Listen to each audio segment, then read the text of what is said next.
Olá, bem-vindo ao canal Olhar Livros e HQs. Eu sou Ana, psicóloga, e hoje eu vou apresentar para vocês este quadrinho. Tirar um pouco do foco da luz aqui, ó. Esse quadrinho aqui. Frances, de Jessica Diouf, da editora Darkside. Esta é uma história que eu optei por fazer uma resenha onde eu personifico a construção de duas realidades psíquicas presentes em todos nós seres humanos: o bem e o mal. Portanto, eu não vou seguir uma narrativa linear dos acontecimentos da história. Eu vou desenvolver uma narrativa seguindo uma linha de pensamento coerente ao desenvolvimento dos temas. Portanto, eu não vou me preocupar com spoiler. Vocês que se incomodam, sugiro que primeiro leia o quadrinho e só depois, se desejar, veja a resenha.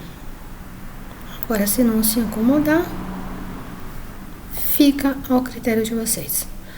A proposta é poder entender que tanto o bem como o mal na vida das pessoas é uma construção. Ambos existem em potencial.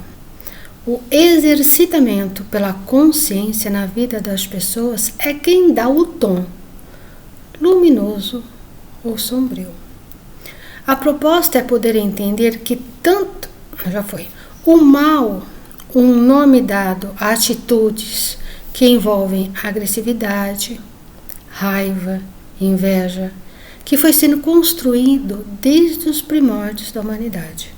Um arcabouço formado de experiências e vivências humanas, personificado pelo maior e mais poderoso instinto humano, que é o do autopreservação, se expressando como reações impulsivas, ferozes, de morte, de extermínio, ou seja, pela vida vale tudo, até destruir.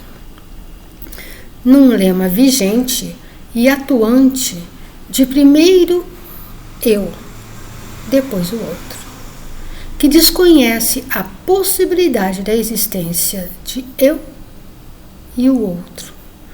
Para eu existir, o outro tem que ser eliminado. O bem, um nome e atitudes que envolvem bondade, sacrifício, compaixão, amorosidade, também esteve presente desde os primórdios da humanidade. Mas o mundo, muito mais em potencial, devido a não ter como ser praticado e experienciado em grande escala, devido à periculosidade do ambiente totalmente inóspito e pela fragilidade do corpo humano. Na luta pela sobrevivência, instinto de autopreservação só foi sendo abrandada com o passar dos milênios, onde o homem foi podendo ter experiências e vivências menos agressivas e mais amorosas. E quanto mais evoluímos corpo e mente, mais fomos nos aproximando do pré-humano que somos hoje. Fomos podendo e sendo capaz de poder escolher, de ter atitude mais amorosa, de maior cuidado, proteção conosco e com o próximo, se instalando e construindo a opção de eu existo e o outro também pode existir. E isso não coloca necessariamente a minha vida em perigo. Agora, eu e o outro é uma opção. Mas em termos da história humana, o bem, devido à grande periculosidade e fragilidade do corpo e espírito do homem, foi sendo bem menos praticado.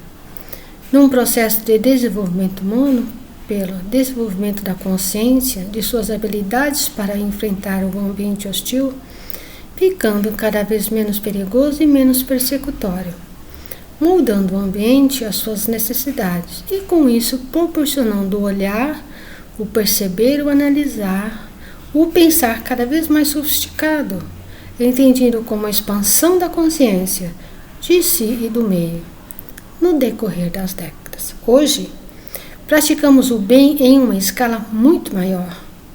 Mas como o homem ainda não desenvolveu sua consciência no patamar de poder ser maior que o instinto de autopreservação, pois os perigos só se sofisticaram, tem outra roupagem, mas continuam aí. Hoje o bem pode ser uma escolha, mas ainda não é a primeira opção. Não é o comportamento de primeira opção, ainda somos muito impulsivos, mas estamos em processo. Portanto, o mal, ainda que tenha muito peso, memórias vivas, num psiquismo imaturo, a tendência é sobrepujar o bem. A personagem da história agora, tá? É uma história que retrata a luta entre o bem e o mal em Melina, uma bruxinha. A personificação do mal representado pela raposa Francis, que eu vou apresentar a vocês, e do bem representado pela alta sacerdotisa. Metáforas de duas forças existentes em Melina, com o detalhe de que o mal é mais percebido por ela como uma impressão de desajuste, de inquietude, de descompromisso e inércia. O bem representado pela alta sacerdotisa nas suas ações é quando a sacerdotisa a coloca para participar da prova, acreditando na sua capacidade com a magia. Mas Melina não entende como ela pode achar que ela é qualificada para tal disputa. E por mais que o bem seja representado com a alta sacerdotisa, ele é conscientemente desacreditado por Melina. Ela não percebe e nem acredita que ela possa ter a capacidade da magia. Melina trava uma batalha decisiva entre duas forças atuantes em seu psiquismo. Forças essas que a levam a tomar atitudes e escolhas que a levarão a um destino. Francis, raposa em Melina, sua influência, a raposinha está aqui, ó, junto com ela, né?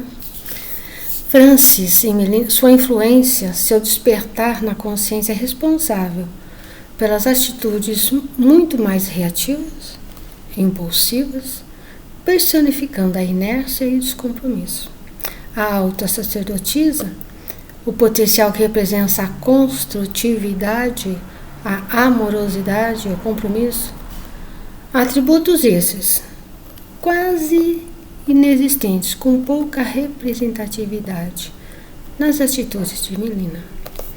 Todos eles existem e atuam no psiquismo de Melina, mas com uma certa supremacia do lado sombrio, de uma imagem de menos-valia, de insatisfação, de não pertencer à comunidade. A alta sacerdotisa, o bem, também esteve sempre presente na vida de Melina, afinal, foi ela quem a acolheu. Mas esse acolhimento sempre foi percebido, sentido por Melina, como algo incompreensível. Um bem que ela não conseguia sentir como algo de relevância. E para o psiquismo, algo só passa a existir a partir do momento em que a consciência consegue perceber, sentir e olhar. Na história de Melina, ambas foram acompanhando até o momento em que houve a necessidade consciente da consciência de si mesmo, que é chamada por nós como o chamado. Esse chamado, ele é representado pela prova. Aqui, Melina, tá, não é só Melina, tá, elas pertencem a uma comunidade de bruxinhas. E está na hora delas, né, ser escolhida como a sucessora da alta sacerdotisa. Tá? Então, é nessa prova. A prova, ela é o acontecimento crucial para o despertar de Melina. É na prova. E para ela vai ser uma prova, não é só a prova da magia, mas vai ser a prova dela enquanto pessoa. Que ela vai poder escolher entre o bem e o mal. Então, o quadrinho ele se passa no momento, um dia antes da prova. Essa prova elas teriam que tiveram um mês para se prepararem, fazer as suas poçõezinhas de magia, para que na hora cada um apresentasse a sua, tá? Falta um dia para essa prova. Vamos lá então na história. A pressão então de que Melina sofre diante dessa prova, tá? Olha como ela reage diante da pressão. Ela passa um mês bebendo e não fazendo absolutamente nada. É tão estressante, é tão apavorante dela não saber se ela vai ser capaz ou não, que ela bebe. Entende? Num ato de rebeldia, ela bebe. Tá? E aí vem o medo, né? Chegou o dia. E ela coloca: mas agora o medo de falhar que carrego dentro do peito é tão denso que não me deixa respirar. A alta sacerdotisa está cheia de expectativas a meu respeito. E ainda ela coloca: quando participo dessas invocações, me sinto um pouco melhor. Os espíritos não sabem que sou indigna de fazer parte do grupo. Para eles, sou apenas uma das bruxas que o chamaram. Sou igual a todas as outras. Mas ela não se acha capaz ou merecedora de participar dessas provas. Mas aí o medo vem. E o resultado? Diante desse medo, né, diante da frustração, né, do que a sacerdotisa vai achar dela, afinal ela não fez nada. Que ela tem uma bela ideia. Por que não, né? E ela coloca: os espíritos, mas é claro, eles habitam a natureza mantendo a sua harmonia, mas também sabem governá-lo, fazendo nascer e crescer a vegetação com exuberância. Se eu conjurasse um espírito poderoso, poderia fazer crescer tudo em uma noite. Mas evocações desse tipo são só consentidas com o aval da alta sacerdotisa. Na verdade, é ela quem guarda o grimório com as fórmulas necessárias. Mas o que me resta? Perdido por perdido, né? Como dizem. E ela tem a brilhante ideia de entrar dentro da casinha da alta sacerdotisa e pegar o grimório. Afinal, a alta sacerdotisa vai compreender, segundo ela, né? Bom, eu entendo que do medo que surge como desdobramento, de não se perceber boa o suficiente, de não ter se esforçado, da mentira, porque ela fala para as meninas que ela fez, do entorpecimento pela bebida, explodem e ela perde a conexão das forças conscientes. E no desespero, na urgência de não ter mais tempo, ela reage, trapaceia. A consciência perde força, adormece por instantes e as forças do lado sombrio se revelam e deflagram o mal que estava ali pertinho. A gente chama de subconsciente, aquela coisa que ela sente e percebe, mas ainda não está claro. Mas com esse ato, ele desperta e vem para a consciência. Tá? E aí o roubo do grimório. Ao fazer de forma ilícita uma magia que a salve, ela abre uma brecha no psiquismo, para que o lado sombrio tome de vez a consciência, adormeça, perde a energia de sustentação e, tendo maior energia ao lado instintivo, tudo que ela conteve por muito tempo surge na mente e nos seus pensamentos e nas suas emoções. Portanto, Melinda, ao executar a magia, abre o portal. Ela abre uma pequena brecha no seu psiquismo, onde o seu lado até então meio que escondidinho, que ela sabe, mas ela não sabe, ela sente, mas ela faz de conta que não vê, desperta. Ao despertar no ato consciente, ela ganha forma e voz. E eu vou mostrar para vocês, né, um pouquinho das imagens quando ela faz a magia. O Grimódio. E aqui ela está se preparando, totalmente bêbada, tá? Ela pega o Grimódio. E aqui é o momento que ela vai conjurando a magia. Tá? E eis que surge o resultado da magia. Uma raposinha. Bom, essa raposinha, tá? Essa raposinha, ela acompanha a Melinda desde sempre. Ou seja, é a representação de que seu lado sombrio já a acompanhava, só que escondido. Ali naquele limiar entre eu sei e eu não sei, eu quero e eu não quero, sinto e eu não sinto. E está cada vez mais perto, vigiando, esperando o momento certo para tornar-se presente e consciente. Eu vou só para vocês verem, enquanto tem uma página aqui, ele aparece várias vezes, mas ó, ele está espreitando ela, entende? Ele está sempre ali escondido, olhando ela, vigiando ela. Quando ela faz a magia, ele personifica.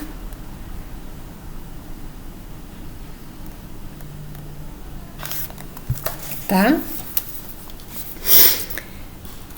Lembre-se, tudo é uma metáfora. A raposinha, entre aspas, é uma configuração dela mesma. Aquele lado sombrio que até então ela foi construindo, e depois eu vou mostrar aqui uns momentos que ela foi construindo e aflorou. Tá? Aí eu só peguei o que significa raposa, né? Até para contextualizar no psicológico dela. Aí o dicionário dos símbolos de Jean Chevalier, que eu já falei para vocês várias vezes. O que ele coloca aqui do que é uma raposa, o símbolo, né? Independente, mas satisfeito com a existência, ativo, inventivo, mas ao mesmo tempo destruidor, audacioso, mas medroso, inquieto, astucioso, porém desenvolto. Ele encarna as contradições inerentes à natureza humana. Entende? Toda aquela oscilação que ela passou a vida inteira sentindo entre o bem e o mal, eu sinto, eu não sinto, eu sou, eu não sou, é a personificação da raposa. Cabe certinho nela, no psicológico dela. Tá? Então eu entendo que esse significado simbólico dado à raposa case perfeitamente com o significado psicológico de Melinda, pois a raposa é uma metáfora do seu psiquismo, é uma interação dela com ela mesma. Pode-se observar no quadrinho que tudo isso é descrito pelo símbolo, uma luta constante entre ser construtiva e destrutiva, em luz e sombra. Tá? No início, a Melinda é totalmente tomada, ela não é totalmente tomada pelo lado sombrio. Ela trouxe a consciência e está dialogando com ele, que é a representação consciente dessa dualidade presente em nós. Então, assim, ela não perde, ela não se despersonaliza, ela não perde o dado com a realidade. Ela vai conversando, dialogando com a raposa. Tá? É uma forma dela se aproximar aos poucos, né, da raposa, tá? Ela vai conversando com ela mesma, naquilo que ela despertou nela. E aí ela fala, né, para a raposa o que ela quer tal, mas aí a raposa fala assim: eu posso fazer tudo, minha cara. Meus poderes são incomensuráveis. Você não se dá conta da grandeza do espírito que está perante você. Me diga então. Ele está começando a instigar ela, né? A ela, que antes ela tinha uma dúvida tremenda se ela era capaz ou não de fazer magia. E ele está falando aqui para ela: você não se dá conta da grandeza do espírito que você tem dentro de você. E é o que ele vai fazer. Ele vai florescer esse espírito que ela sempre guardou, que ela sempre escondeu. E ele vai ser um instrumento de florescer, de dar luz, de dar vida e realidade a esse poder. Tá? Mais uma vez, o ato ilícito prenuncia o lado sombrio. O seu lado sombrio, o poder dele é o poder dela, ou seja, nada que ele possa fazer, ela não possa fazer. Entende? Tudo que ele vai fazer é o poder dela, porque ele sem ela não é nada, não existe. E aí ela fala da procrastinação dela.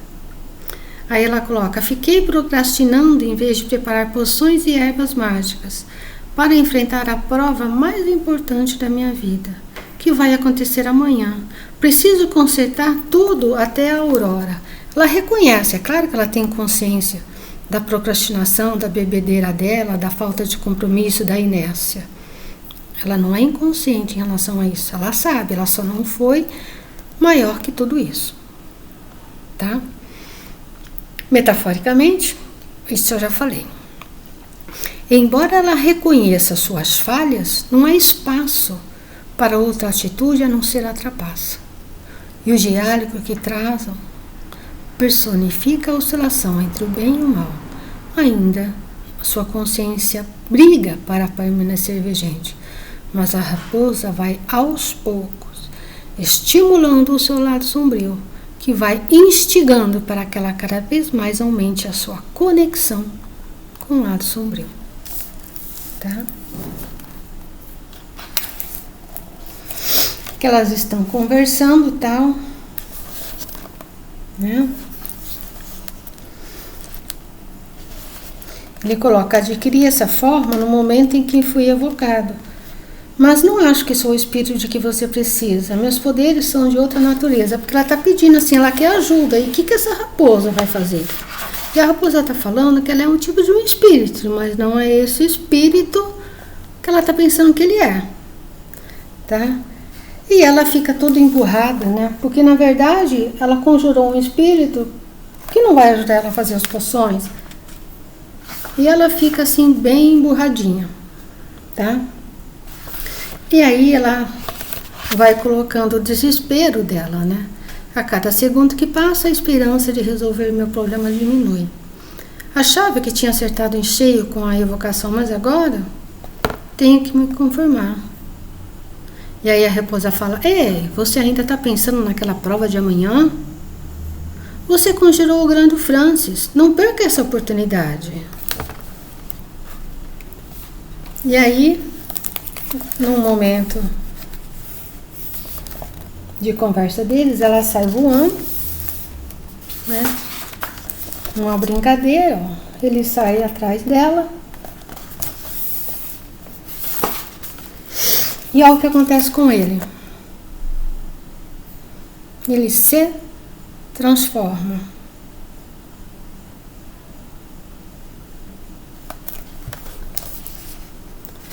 É o Francis, só que agora numa força diferente, tá? E ele coloca assim: essa é a primeira vez que eu vejo você tão humano. E ela coloca: quis ficar mais parecido com você, Melina, gosta? É estranho, mas acho que gosto. E aí eles saem voando, conversando e tal. Mas primeiro, o que acontece? Qual que é o significado disso, né? A raposa ter se transformado num humano, mas com cabeça de raposa. Tá?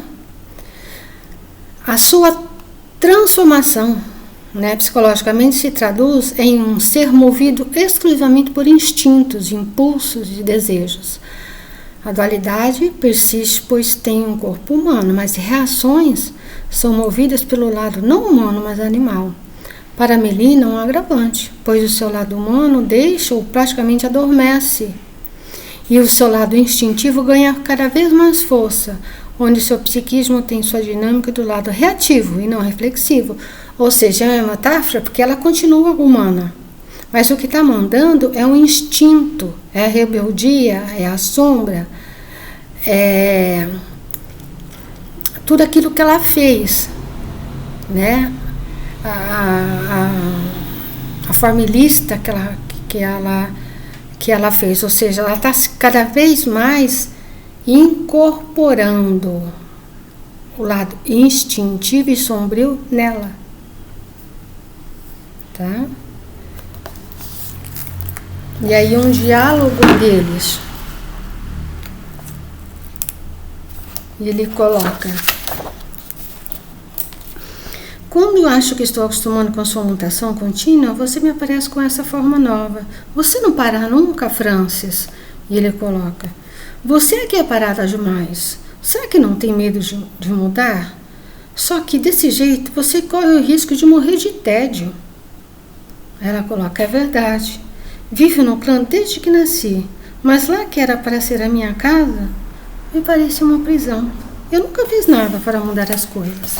Ela começa a colocar essa insatisfação que ela sempre teve. Ela nunca se sentiu parte do clã, por mais que a alta sacerdotisa confiasse nela, desse as coisas para ela, acreditasse nela, a união aí das meninas, ela sempre se achou fora. Tá? Ela nunca conseguiu realmente ser acolhida e nem acolher as pessoas. Tá? Mais uma vez, nesse diálogo, podemos observar um comportamento que traduz parte de Melina, uma menina repleta de insatisfação e desejos para quebrar regras, rotina, mas que reconhece que nunca fez nada, a não ser ir acumulando frustração e ressentimento. Ela não fazia, mas não quer dizer que ela ficava numa boa. Ela não fazia e diante disso, aquelas coisas negativas e ressentimentos e menos-valia iam se somando dentro dela. Tá? E aí o Francis conta a história dele, né? E ele coloca que ele foi conjurado por uma outra bruxa, tá? Que deu essa forma a ele. Sim. Ele coloca: quando não assumo a forma física neste mundo, minha alma descansa em cada átomo da montanha, pois sou feito de nada. Ele é uma potência. E enquanto potência, ele só é alguma coisa quando o humano, o lado humano, coloca em prática. Então ele fica ali, mas ele é uma potência. Mas ele não faz nada, a não ser quando ele é encarnado, vamos dizer assim, no humano. Mas por que ela fez isso com você? Para me conter. Foi uma punição por eu ter usado magia para além dos limites da maldade. Aí você vê o conteúdo do Francis, que é ela. Desde então, só posso obter um corpo de forma aos meus poderes quando uma bruxa muito poderosa consegue me chamar. Uma bruxa poderosa? Essa sou eu agora? Como é possível? Quer dizer, ela fez tudo isso, mas ela ainda desacredita da força que ela tem. Tá?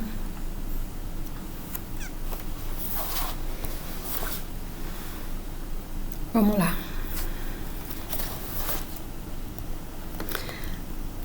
Aqui é uma conversa entre eles, tá?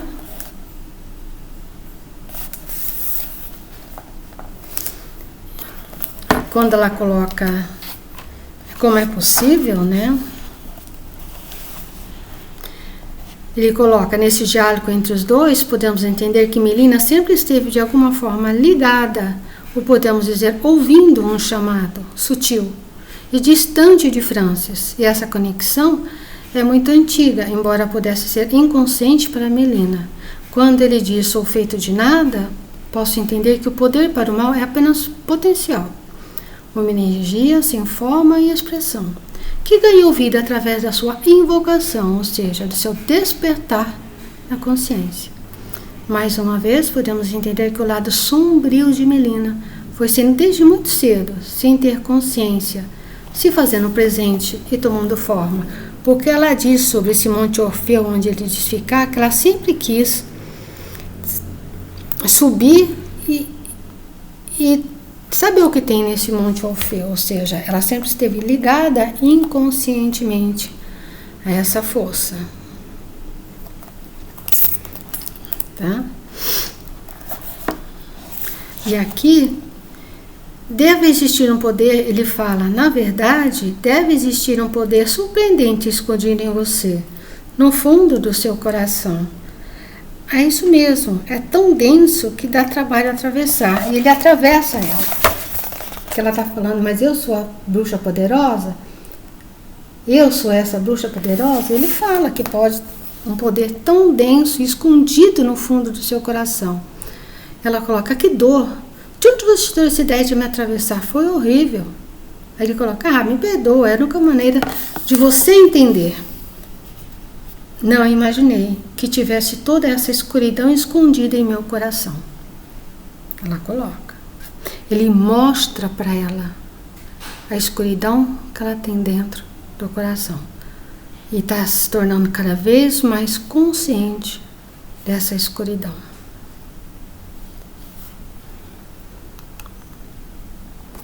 Bom, ao meu entender, esse diálogo de Melinda e Francis pode ser uma pista de como esse mal foi se instalando dentro dela. Desde muito cedo, Melina tinha um pressentimento sobre si que permitia que ela se aproximasse, que ela não se aproximasse e tornasse íntima das meninas. Ela percebia que as suas verdadeiras emoções e pensamentos podiam colocá-la em perigo. E não tem nada mais poderoso no psiquismo que o instinto de autopreservação, que inconscientemente agia em prol desse perigo. Pois intimidade significava falar sem defesas, mostrar o seu verdadeiro eu. O mecanismo psicológico de defesa se utilizou do distanciamento, do silêncio como formas protetoras de sua autoimagem. Ela assim se manteve distante, reclusa e sem muito contato com as meninas, porque inconscientemente ela tinha medo de mostrar toda essa escuridão. Talvez o pressentir não poder ser o que realmente gostaria de demonstrar pode ter construído uma guerra de desejos e emoções e pensamentos e comportamentos, pois ela tinha que ser cautelosa, prevenida, o que acarretou ao adormecimento das suas potencialidades, deixando visível uma pequena amostra de si mesma. E ao mesmo tempo, a percepção e a sensação de que, por mais que acreditasse que era melhor que as outras, ela não podia se expressar. Ela fazia as coisas, mas ela sentia que ela podia fazer mais, só que ela tinha medo de que esse lado sombrio aparecesse. Então, inconscientemente, o mecanismo fazia dela ser uma pessoa morna, das magias delas não serem tão... Mas no fundo ela sabia que ela podia muito mais. E essa briga foi surgindo, toda essa angústia, essa raiva, esse ressentimento dela para com ela mesma, tá? Esse conflito, esse ser dual, brigando o tempo todo, um querendo ser mais do que o outro, e refreando e reagindo ser menos, foi um desgaste enorme para o psiquismo dela, para o equilíbrio da dinâmica, tanto que quando chegou a hora da prova, tudo isso ruiu. Tá? Agora, quando ela baixa as defesas e sente-se livre para olhar e perceber quem é, o lado sombrio personificado por Francis lhe mostra a sua escuridão, que pelas suas palavras sempre o pressentiu e sentiu, mas não imaginou que ele fosse tão denso e tão sombrio. Melina, imersa, envolvida pelas palavras da raposa, ouve o que Francis diz sobre ela, que representa o que sempre pensou de si, mas nunca teve coragem de pronunciar em voz alta. Tá? Sobre a Camélia. A Camélia é a amiga, assim, que ela mais tem afinidade.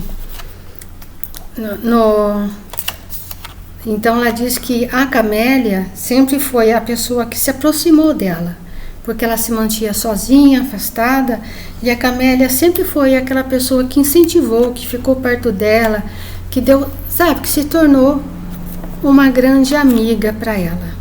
E que ela acha assim, a rival que ela não consegue, que ela acredita que a Camélia é quem vai vencer, e que a Camélia é muito maior que ela.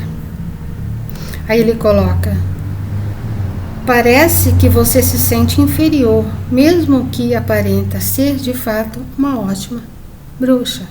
Aí ela coloca: é impossível lhe ajudar a enfrentá-la. Entende? E eles vão conversando. Bom, sobre a Camélia, tá? A Melina tem a percepção de Camélia como uma amiga. Mas como ela mesma disse, Camélia conseguia ler meus silêncios. Partindo dos pressupostos que eram bruxas, todas elas, existia uma percepção muito aguçada de ler nas entrelinhas. Então é bem provável que Camélia soubesse ou pressentisse da existência do lado sombrio de Melina. Que sua proximidade não tinha um propósito assim tão singelo, mas de vigilância, de instinto de autopreservação, pois também podia intuir do poder, da força do lado sombrio de Melina, inclusive para subjugar a todas, inclusive a ela. Ela podia sentir que se esse lado aflorasse, ela podia ser poderosa e vencer a todas e ser melhor que todas. E diante da possibilidade de estar em perigo, o instinto de autopreservação agiu. E sabendo e conhecendo o ponto fraco de Melina, sua insegurança, junto a sua mentira, que ela sabia que ela não tinha feito mesmo as poções, ela lhe presenteia na véspera, para relaxar, um licor preparado por ela, com ervas favoritas, como encantozinho para lhe dar sorte. Eu não mostrei isso, mas bem no início, a Camélia, elas conversam e sentindo toda aquela... Ela resolve presentear, sabendo de todo o problema dela com a bebedeira, da insegurança, dos medos. Na noite anterior à prova, ela dá um presentezinho assim bem inofensivo, um licor de algo que ela adora. É aí que ela fica mais bêbada ainda e faz tudo o que ela fez, rouba o grimório e tal. É claro que não justifica, tá?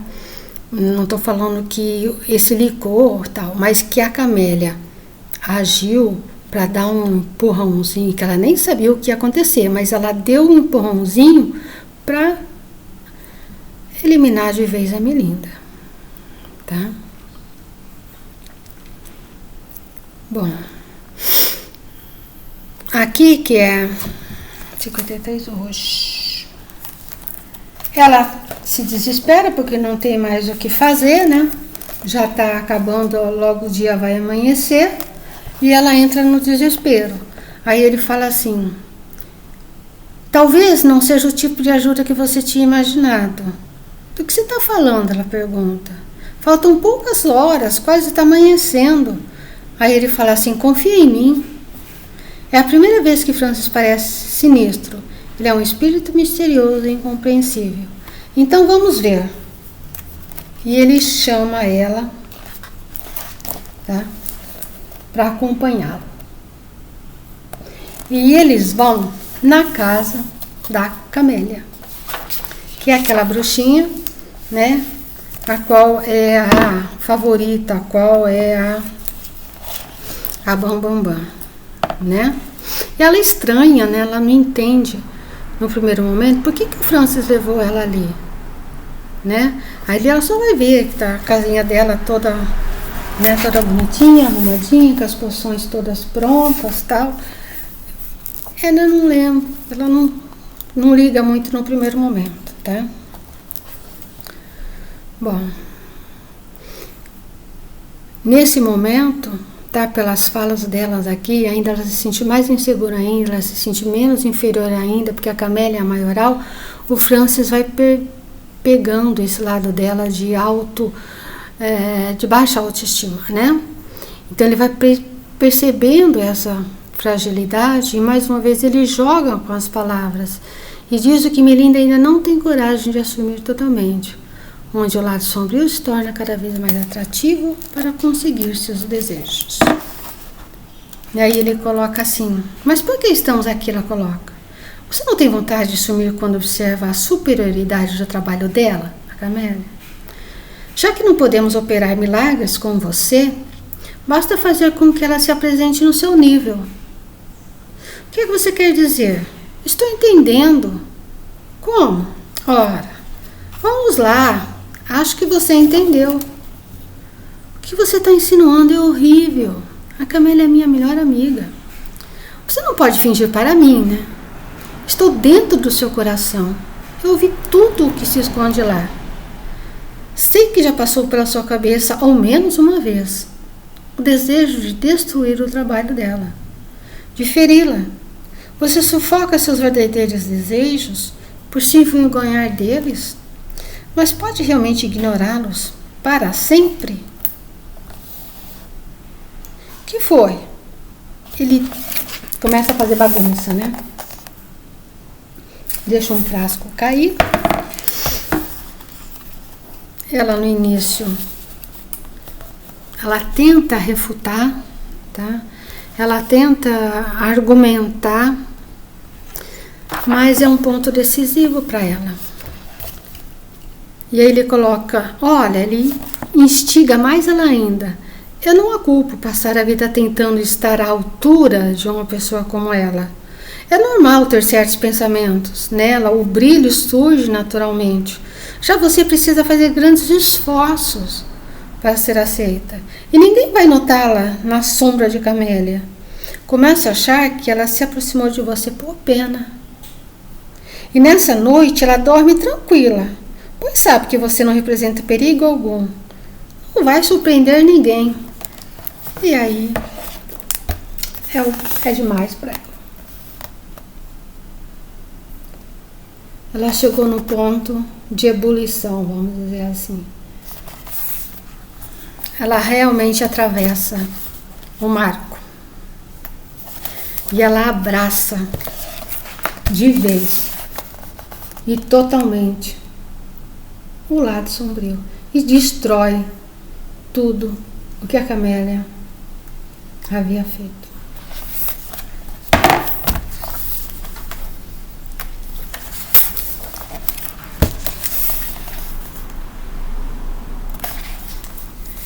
Nesse ponto da história, Melinda briga pela última vez com sua dualidade, mas ela não tem chance nenhuma, tá? Francis, a cabeça raposa, é por instinto e impulsividade, reação. E dentro desses padrões que surge ajudar a Melina. Uma vez provoca a inveja e o despeito em relação à Camélia. E aí o ponto de maior fragilidade de Melina. É claro, ele é ela, ele sabe qual é o ponto de Aquiles, o calcanhar de Aquiles dela. E ele se aproveita, né? E ela explode. E faz tudo que tem que fazer.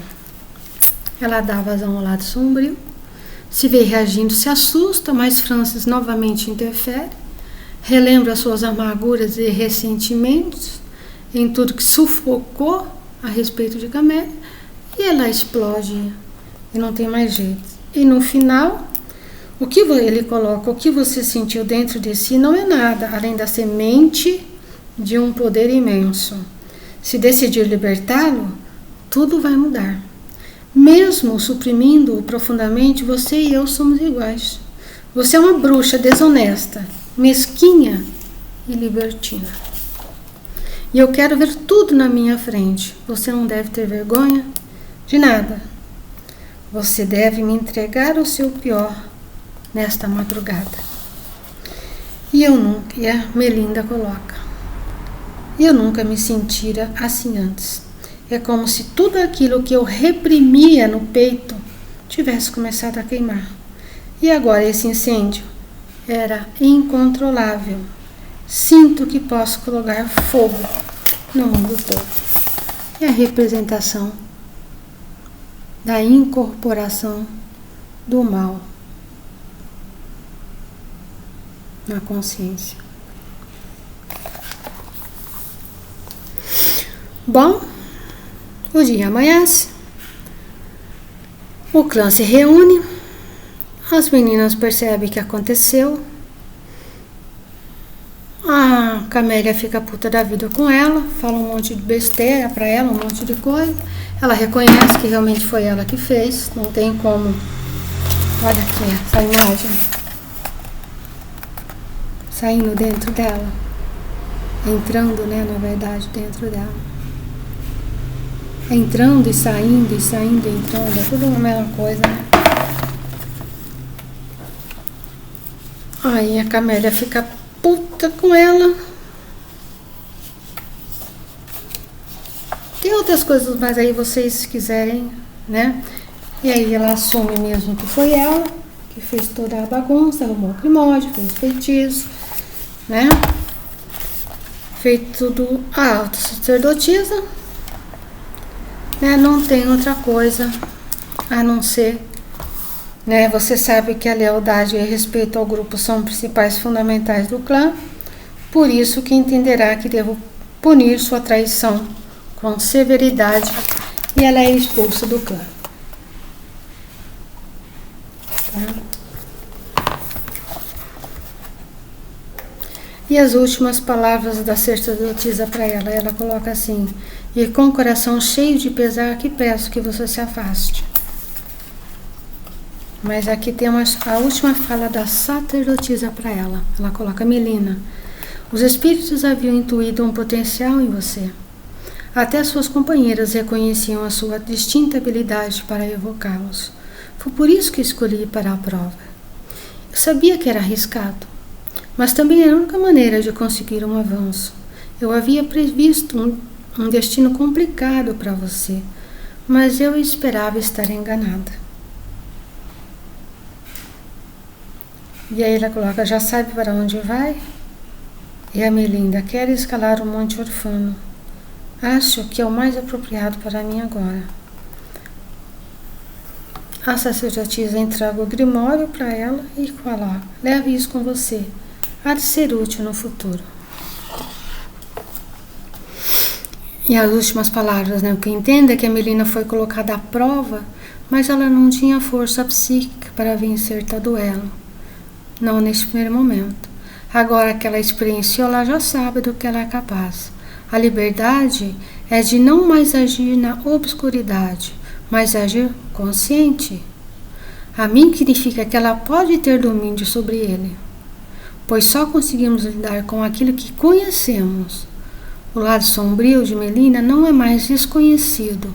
Ela o conhece, ela o experienciou e pode ter forças suficientes para abrandá-lo, para domesticá-lo.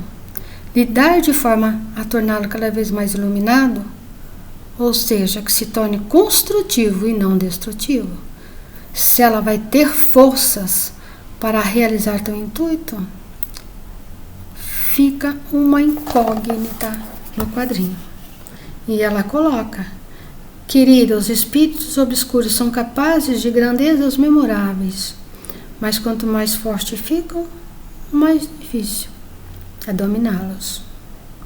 São poucas as bruxas preparadas para conviver com eles e obter sua obediência sem se deixar dominar. A sua natureza a deixa inclinada a percorrer tal caminho. E aí coloca: será realmente difícil e você quase sempre estará sozinha, sem ninguém disposto a lhe entender. Mas esse será o preço da sua força crescente e da sua liberdade. É claro que existe a possibilidade, e ela tem força o suficiente para abrandar esse mal, para iluminar esse mal. extinguir, não existe isso. É uma potência humana. Não tem como eliminar, mas tem como abrandar, tem como dessa energia, desse potencial gigantesco, transformar num potencial construtivo. Para isso, ela vai ter que ter muita força. Se ela vai conseguir, não sabemos, porque o quadrinho deixa essa incógnita, tá? Bom, a minha, ela jamais estará sozinha. As forças sombrias acordadas dentro dela, é como Francis diz, ele estará sempre em seu coração. E ela sabe onde encontrá-lo, tanto que o objetivo dela é no Monte Arfano. Mais uma vez, para mim, essa história representa como o psiquismo trabalha em favor do equilíbrio, não importando para que lado o vento sopre, para o bem ou para o mal. A grande decisão está em podermos escolher as duas conscientemente e querer transformar a sombra em luz ou não. Ela já conhece o poder dela. Vai depender da força de energia e para onde ela quer ir. O que realmente dificulta é que, na grande maioria das vezes, a falta de condições psicológicas de expansão da consciência atrelada a muitos conceitos e preconceitos idealistas, nós fugimos. Abafamos e trancamos os ímpetos de rebeldia e muitas vezes somos colapsados por forças não humanizadas, que é o que ela fazia. Ela trancava tudo isso e extravasava na rebeldia, no silêncio, no incômodo, na falta de acolhimento, porque ela abafava, ela fazia de conta que eles não existiam e extravasava de outra forma, de uma forma deturpada. Agora, ela tem noção disso, ela não precisa mais esconder, ela já sabe. Ela já vivenciou, ela já experienciou essa força. Ela sabe que ela tem essa força dentro dela. O saber, o ter consciência é a grande diferença. Se ela vai para um lado ou se ela vai para o outro, vai depender da força do psiquismo dela, tá? Se nós colocarmos em processo de desenvolvimento do nosso lado sombrio, nós poderemos, em grande parte, realmente ter consciência do mal que habita em nós. E a partir da sua iluminação, sem que este nos dilua e nos destrua. Que é a grande coisa. Quando você tem consciência daquilo que você é, pode ser o que for. Com ajuda, com auxílio, você pode sim. Eu não digo eliminá-lo, mas vencê-lo, abrandá-lo, domesticá-lo, dobrá-lo, conviver com ele. Ele não vai poder ser iluminado nunca, mas você vai poder tirar forças dele. E nesse olhar, nesse refletir, nesse entender de como que ele atua dentro de você, você poder escolher entre ações construtivas e ações destrutivas. Pessoal, não tem como a gente fugir disso. Vem quadrinho, vai quadrinho, e é isso. É de uma forma diferente, de um contexto diferente, de um desenvolver diferente, mas é tudo a mesma coisa. É a gente estar sabendo o que existe dentro da gente. E para a gente não ser pego de surpresa, para a gente não ser destroçado, para a gente não ser eliminado, perdendo a consciência, perdendo a sanidade, ou entrando em transtornos, ficando doente de alguma forma no sistema psicológico. De alguma forma a gente precisa estar consciente com as nossas falhas. Somos muito mais falhas do que saberes. Porque a construção, nós estamos em construção, nós não somos ainda seres humanos. Nós somos ainda muito mais instintivos. Instintivos é fazer sem pensar, é agir na impulsividade, na violência, no berro. Nós temos que ter consciência de quem somos, de que forças agem no nosso dia a dia. É no dia a dia. É no diário, é no escrever como eu me sinto, o que eu percebo. Eu passei por essa experiência. O que essa experiência suscitou em mim? Que tipo de pensamentos eles criaram dentro de mim? E o que eu vou fazer com isso? Porque de alguma forma ele vai ser exposto, mesmo que eu não tenha consciência, se for num processo muito agudo, muito intenso. É magia? Não, não é magia. É realidade humana. Isso é realidade humana. Vivemos nesse duelo. Queremos, não queremos, vamos, não vamos, somos, não somos, sou capaz, não sou capaz, acredito em mim, não acredito. E o que eu faço com isso?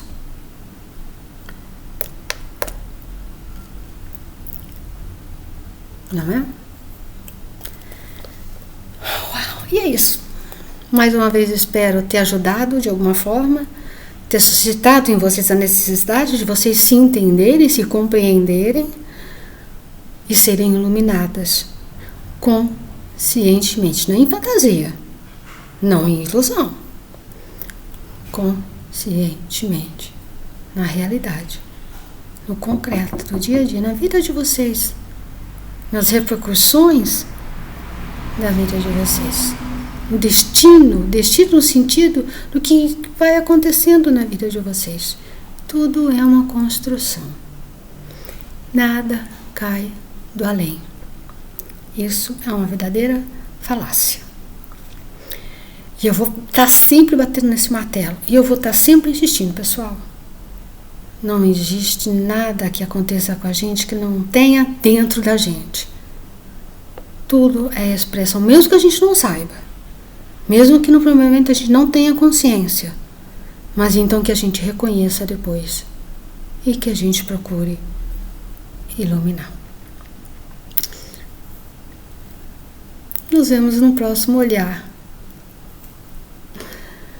Obrigada.